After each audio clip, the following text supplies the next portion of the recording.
എന്നാൽ റസൂലുള്ളാഹി സ്വല്ലല്ലാഹു അലൈഹി വസല്ലം പറയാണ് 5 മേഖലകളിൽ നിങ്ങൾ നിർബന്ധമായും റബ്ബിനോട് ആഫിയത്ത് ചോദിക്കണം. 5 കാര്യങ്ങളിൽ നിങ്ങൾക്ക് ആഫിയത്ത് വേണം റബ്ബിന്റെ അടുത്ത് നിന്ന്. അത് നിങ്ങൾ ചോദിച്ചുകൊണ്ടിരിക്കണം. മഹാനായ ഇബ്നു ഉമർ റളിയല്ലാഹു അൻഹുമ ഉദ്ധരിക്കുന്ന ഹദീസ്, റസൂലുള്ളാഹി സ്വല്ലല്ലാഹു അലൈഹി വസല്ലം പറയാണ്, ലം യകുൻ റസൂലുള്ളാഹി സ്വല്ലല്ലാഹു അലൈഹി വസല്ലം യദഉ ഹഉലാഇ ദഅവാതി ഹീന യുംസി വഹീന യുസ്ബിഹ്. റസൂൽ രാവും പകലും അല്ലാഹുവോട് ചോദിക്കുന്ന ചോദ്യങ്ങൾ നിരന്തരമായി ചോദിക്കുന്നതാണ്. അല്ലാഹുമ്മ ഇന്നി അസ്അലുകൽ അഫ്വ വൽ ആഫിയ. അല്ലാഹുവേ എനിക്ക് പുറത്തു തരണേ. അല്ലാഹുവേ ഞാൻ നിന്നോട് പൊറുക്കലിനെ തേടുകയാണ്. രണ്ടാമത്തേത് റബ്ബേ ഞാൻ നിന്നോട് ആഫിയത്ത് തേടുകയാണ്. ഫിദ്ദുനിയ വൽ ആഖിറ, എനിക്ക് ദുനിയാവിൽ റബ്ബേ ആഫിയത്ത് നൽകണം.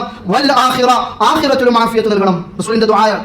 വീണ്ടും റസൂൽ പറയാണ്, അല്ലാഹുമ്മ ഇന്നി അസ്അലുകൽ അഫ്വ വൽ ആഫിയ, എനിക്ക് പുറത്തു തരികയും എനിക്ക് ആഫിയത്ത് നൽകുകയും വേണം. ഫീ ദീനി, എന്റെ ദീനിൽ എനിക്ക് ആഫിയത്ത് നൽകണം. വ ദുനിയായ, ദുനിയാവിൽ എനിക്ക് ആഫിയത്ത് നൽകണം. വ അഹ്ലി, എന്റെ കുടുംബത്തിൽ എനിക്ക് ആഫിയത്ത് നൽകണം. വ മാലി, എന്റെ സമ്പത്തിൽ എനിക്ക് ആഫിയത്ത് നൽകണം.